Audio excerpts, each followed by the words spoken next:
welcome back. It is me and Race. And we are here coming to you live from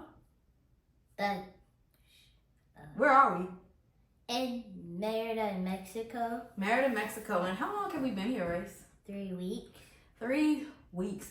3 weeks we've been in Merida, Mexico, and we have faced a lot of challenges. And this video is to share our experiences as the two girls in the Thompson house in Merida, Mexico after 3 weeks. So talk about it, Race. Let's tell the people what we've been going through in Merida, Mexico since we got here. You start. So when we first came here, we had to go to our Airbnb. We had to stay there for 2 days. But then after those 2 days, we came here to our real house, and then we started unpacking. Then other YouTubers next door we lived to came to our house and asked us, would we like to show you guys around in the store? We said, sure. Mm-hmm. And then that's when we went to Soriana's for the first time, which is a grocery store here in Merida, Mexico. Go ahead. And we made a new friend. That's their kid named Nina. And then we lived here for 3 more weeks, but now we're going. Now we went to Soriana a second time, then a third time. We went there a few times. Mm-hmm. We went there one time to get lunch after a bike race. And bike race, or was it a bike ride? Y'all turned it into a race, I guess, right? Yes. Okay. So that's when we did the BC Ruta, which is on Sundays from 8 to noon. We're on Paseo de Montejo. They shut down so many blocks of the city so that you can ride bikes, skateboard. We saw people roller skating. And it was an initiative that started some years back. I want to say 2007. 2007 or so, I think it started. I'll drop the description in the bottom.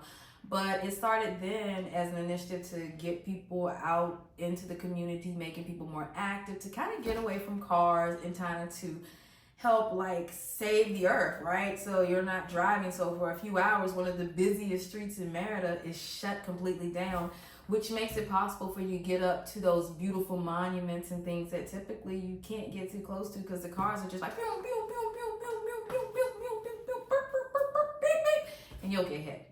So, yeah, that's mine. And go ahead. So we did that. So after BC Ruta, riding the bikes, the bike I had kind of kept pulling to the right, so much so, when I first came out, I was just getting on there. And I hadn't rode a bike in a few years. So, I mean, you could blame it on me or blame it on the bike. I don't know. The power steering was just a little off. But, I came out and it said, shoot, it took me to the right without me wanting to go to the right. And I mean, a hard right. I couldn't even stop it. But, hey, that was that experience.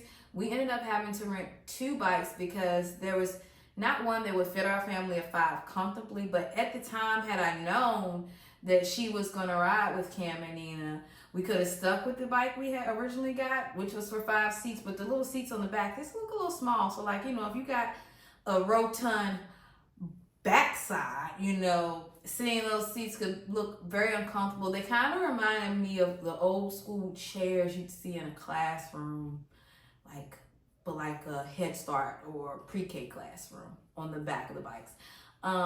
So the one that we ended up getting, Ron got one that looked like an old Roman chariot. Cause River wanted that one. It's kind of cross between a spaceship and a Roman chariot. And he said it was horrible because it only had 1 gear. And then I got one that had a little bench seat on the back. So where 2 people could sit on the back, 2 or 3 maybe if you're not too big. But no one sat back there. So it looked like I had started out selling something that had sold out. So I guess as a merchant, I had appeared very successful. And that was that. And we spent about $10 for the hour. It is by the hour. So to rent 2, it was $4 and some change for each. So yeah, that was that experience. Okay, so then we went to Soriana's after that. We got some lunch. What did we have for lunch that day? we had chicken and we had French fries, and we did nothing else. But River had pancakes. Oh yeah. So we got some French fries, potato wedges, fried chicken, pancakes, and I said French fries, potato wedges, fried chicken, pancakes, and I had a Diet Pepsi. And we spent about $17 on all that, and we got like 6 pieces of chicken, I want to say, something like that. So then what happened next? What else have we done since we've been here?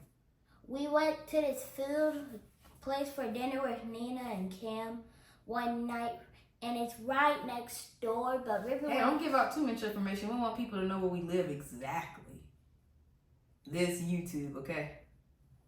All right, might have to take that part out. We'll see. But anyway, so we went to dinner, and this was celebrating our 1-week anniversary. Where did we go, though? You don't have to know the name, but what did we eat?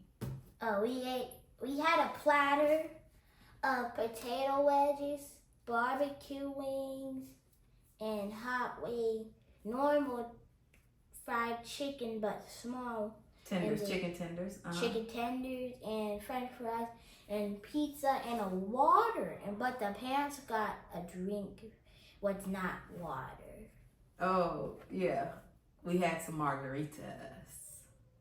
And what did y'all do while we were at the restaurant that was exciting for you, something that you've never done in the United States? We was able to go in this kid area and play. We all went in there, and there was a little ball pit and some beam things standing up in there. We get to bump into them, and there was a ball we could swing on, and there's a movie room, and we asked them nicely, can we turn it on to English? And they said sure. And then we watched Paw Patrol, and then we watched Pokemon. But then when we was about to start the Pokemon movie, it was time for us to go. Go eat. No, it was time for us to leave. Oh, this was after y'all ate and y'all went back in. So the cool thing about that kid supervised area, like I'd seen so many people on YouTube talk about this, and I was like, that is so cool, because for us, like, we have a son that is on the spectrum, and he's 6 years old, and for years he was, he just became verbal maybe about a year ago, where literally verbal, where we could understand him. And so for us, one of our biggest challenges when we want to go out to eat in the States is that, like, he did not make it fun, because he was not having fun. Like, he would scream, he would cry. And so we always had to, like, pre-plan his entertainment, or either I wouldn't go a lot of times, like we would just pick and choose who was going, or we just started not doing things. I mean, for, the better half of his life, like, I kind of sat out. Well, I'm not even going to say we've sat out on a lot of things for the better half of his life, just because it was so uncomfortable to get outside with the kid. And, as a mama bear, I'm not going to let anybody say or be disrespectful to my son that is just trying to verbalize his desires. And while it may not be the preferred method of communication people want, it's just what he had. And so for that reason, I just chose to opt out of a lot of things, even family events and friends events we didn't go to if they didn't really understand or know him like that, because people are ignorant to what it is to have a child that is nonverbal, and they just think it's just a child misbehaving, not knowing that's the only way the child knows how to communicate at this time. So having that play area where he could go in there and run, and play with other kids is amazing. He makes friends so fast. Like, immediately he's in there playing with 2 little Mexican boys, and they're just running around playing and having fun and playing very rough, and that bothered me. But as soon as I was getting ready to say something, the attendant in there got them to, like, pull back on how, like, rough they were playing together. So I did like that, because it is a space that is attended. Like, somebody's actually watching the space, and it wasn't any additional charge for this. You just had to sign them in. And where we were sitting, we were literally right here, and it's glass, so we could see what they were doing. And so that was just, for me, was just, like, so exciting. So I'm just looking forward to going to other restaurants with more spaces like this, not only for us, but for them, because it gave us time as adults to sit at the table and just talk, like, and not have to, like, balance the conversation between the kids and us, because that's a real thing when you go out to dinner with your family. You know, it's about what conversation are we having, or sometimes there are conversations you might want to have as adults you can't have with kids around. And so that was really refreshing to be able to do that. And it is really close to our home, this place that we went to dine. And so like we can walk there, and I mean the platter was good. I mean it fed all 5 of us, and it was less than $20. And I mean we had some really good, like we ordered from there several times because like I said, we can walk there. So we've even ordered takeout, and it's still good. Like the French fries are hot. Like I believe in hot food, and every time, even when Ron has walked over to get us something, the food is still hot. Like that to me is a win any day, and it's consistently good. All right, so we did that. So we talked about being here 3 weeks, how we did the bike ride, how we went to Soriano's. What other things have we done? We went to the playground here with Nina and Mr. Cam and Nina's little brother. But we all played together at the pirate ship park first. But there was another little area next there, but it was kind of like a gym for kids. And I went on like a swing gym where you can move your legs one at a time by leg. So an elliptical? Yeah, elliptical. Mm-hmm. And a bike thingy and a pull-up thingy for someone to get on it. And then you pull the thing up, then they could get up. And then went back to the pirate ship park.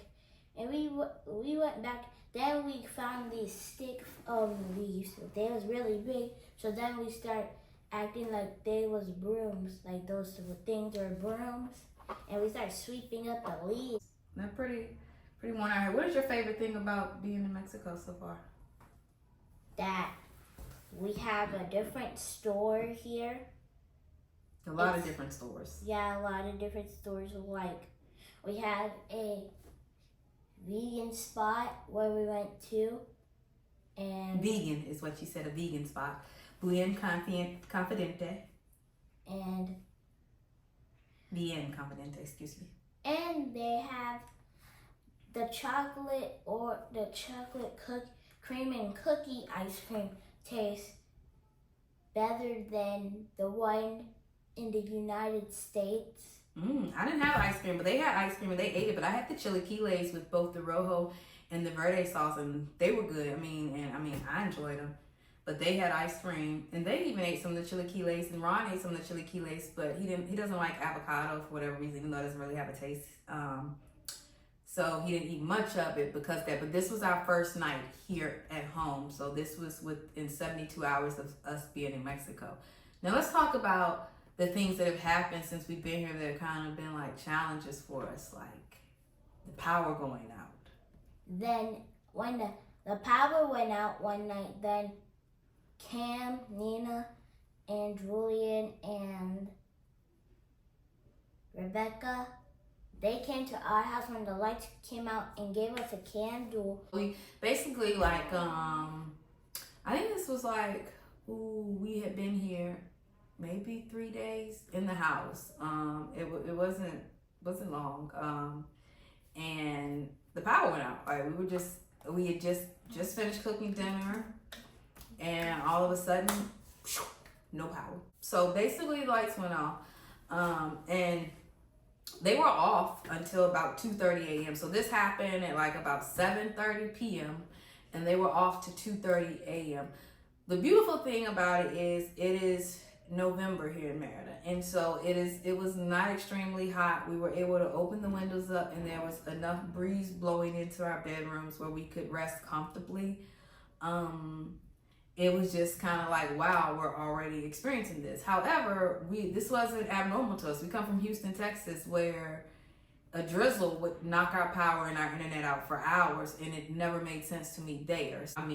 I can't even count how many times we lost power in Houston within the last year, and sometimes for days. So that was one time our power went out. And then the night we went to the park, the power had went out. We were here, and this was probably like 2-3 days later, and all of a sudden, shoosh, in the middle of the day, no power. And this day it was a little warm, so we're getting a little perspired, and we're just like, okay, what's going on? And I'm like, well, what are we going to do? Because at this time we hadn't cooked dinner prior to, so we didn't have anything to eat. And so it was like, okay, let's just get out of the house. And that's when we decided, okay, let's walk to the park. Well, actually, we walked over and asked Cam, hey, what are y'all doing? Do y'all want to run out and get something to eat? Like, whatever, because there's no power. So we went to the park, and as you got a couple blocks over, you could see where people had power. And I mean, but it was just something in our area. Same thing for when it happened at night. It was just here in our little neck of the woods. And, because like literally 3 blocks over, you could see that they were lit up like a Christmas tree and we're doing just fine. But so a generator is a real thing. We're definitely getting us a generator ASAP. But we walked up to the park. We were only at the park for probably about 30, 45 minutes because it became Juju's bedtime. So we had to get him back so he can go to bed. And then that's when we walked over to Lagayo. So this was on our 1 week anniversary. That was that Thursday. And, so that's when we went over to Lagayo for dinner and ended up having dinner there that night.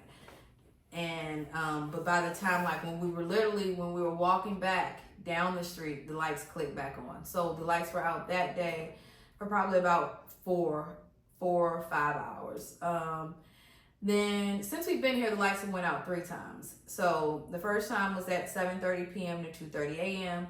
This time was more of a like 3:30 or 3 o'clock ish to 7:30 ish time frame.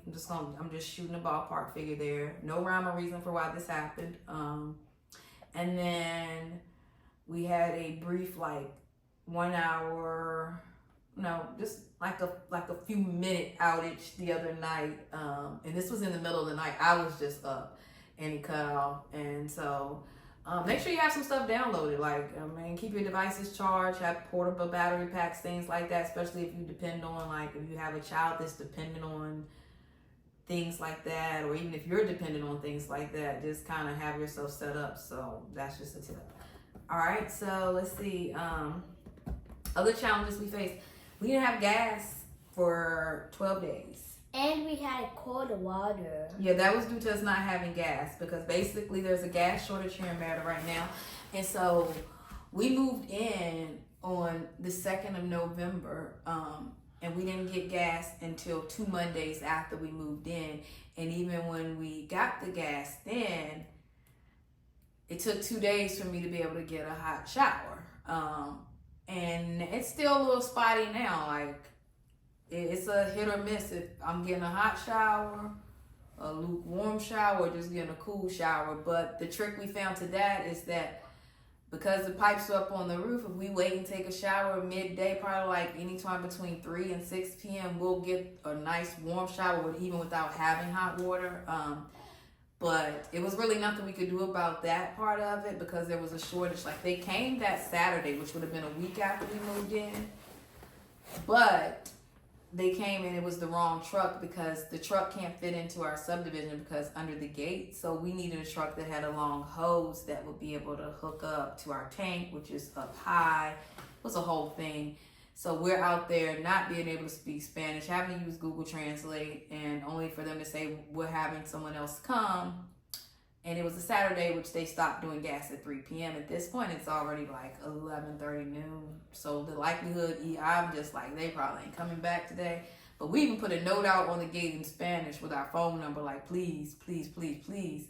But it just didn't go down. And so we had to wait till that Monday, and they came that Monday, late Monday, probably about 5:15, 5:30ish, right before cutoff time, which was 6 p.m. And so, but we have gas now, so we can cook. But the only thing we could do is we bought a single hot plate, and we started cooking on this electric hot plate. I still use the hot plate even now because it's a little bit more consistent with cooking certain things. But yeah, that was that. The other thing when we went to move in here one thing about Mexico is if you're going to pull money out of the ATM, you can only take 300 to 500 USD out at a time. And for us, we needed 2,200 to move in USD. And so we were only able to pull out 1,000 USD total at that time.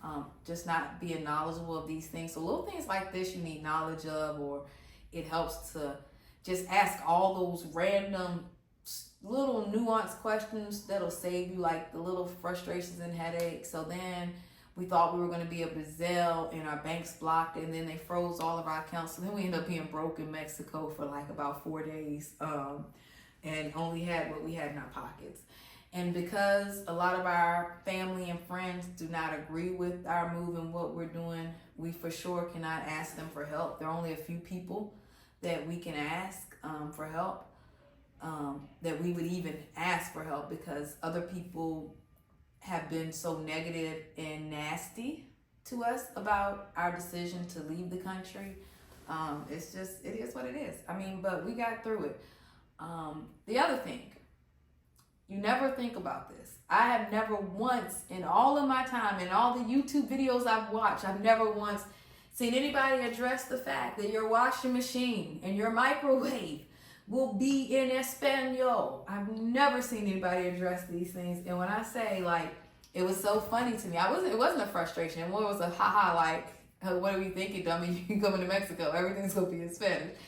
I don't know why, for some reason, I'm just thinking the appliances are gonna be in English. You know, they're definitely in Spanish. And we got one of those combined washer and dryer duo things. So, like, I wasn't familiar with the settings, but I do know rapido means quick.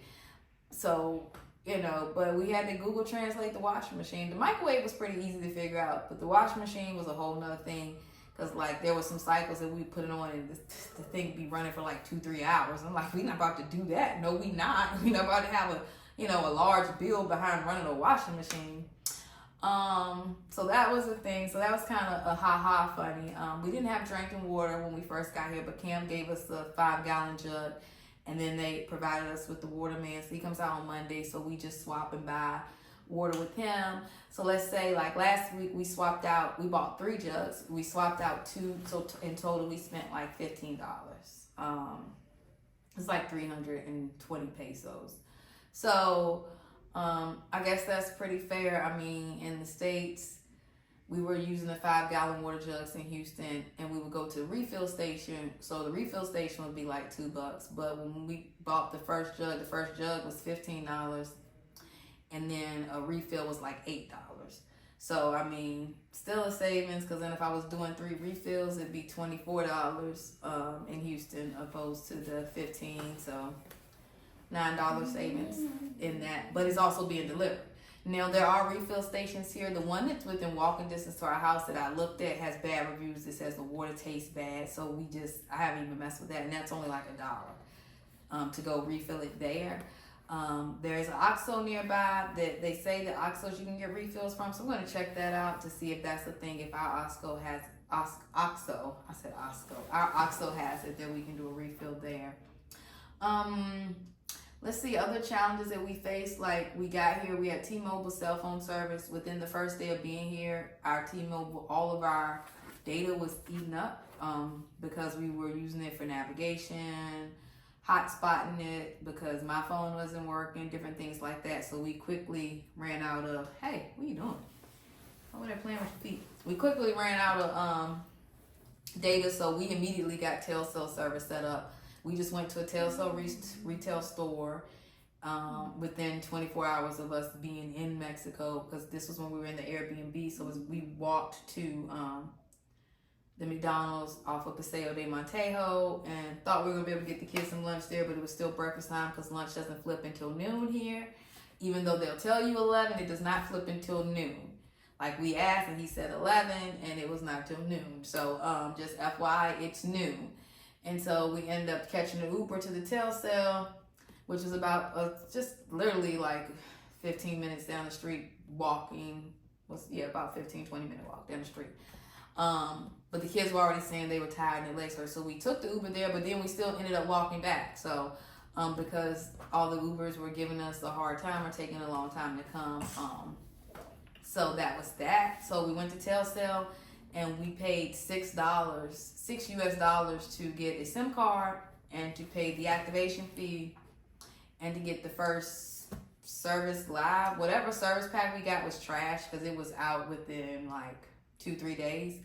But I just went on Didi and I was able to refill it where we got like I think 15 gigabytes. I'll put the information, but I just refilled it for like $7 for 28 days of unlimited talk text, and just really making sure Ron doesn't use YouTube to burn it up. But so we did the tail sale. That was a thing.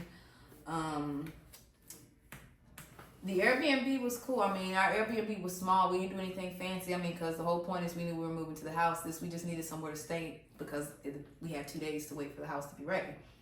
So the Airbnb, the only gripe I had about the Airbnb was that there was a window pane about this big missing from the front door. And when I reached out to the host, he was like, "Oh yeah, the last guest didn't. I'm getting it fixed in a few days." Didn't mean anything to me because, we would be gone at that point. So I'm just like, so what we supposed to do? Because I see this little gecko already. This is our first day in Merida. I know about the geckos. I know about the cockroaches. So I'm just not trying to have them all over me. And so we just ended up ghetto-rigging it. I took a placemat off the dining room table, flipped that thing over the door, it just so happened to be perfect enough to cover like the front and the back part of that hole to keep things out. That was really the only gripe I had with the Airbnb. Other than that, I mean, it was a great location because, like I said, we were able to walk to Paseo de Montejo, where the McDonald's was, where the big Saint Patria monument is. So it was very, very walkable. We could even walk to the tail cell.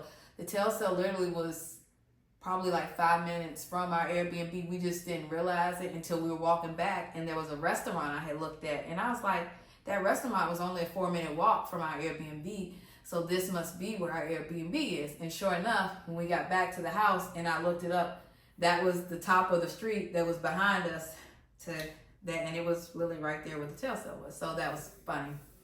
But anything else you wanted to share, Rex? On Christmas? No, we're not talking about Christmas because we're talking about what has happened since we've been here in the 3 weeks. Well, nothing else. All right, then I think that's it. 5 it up.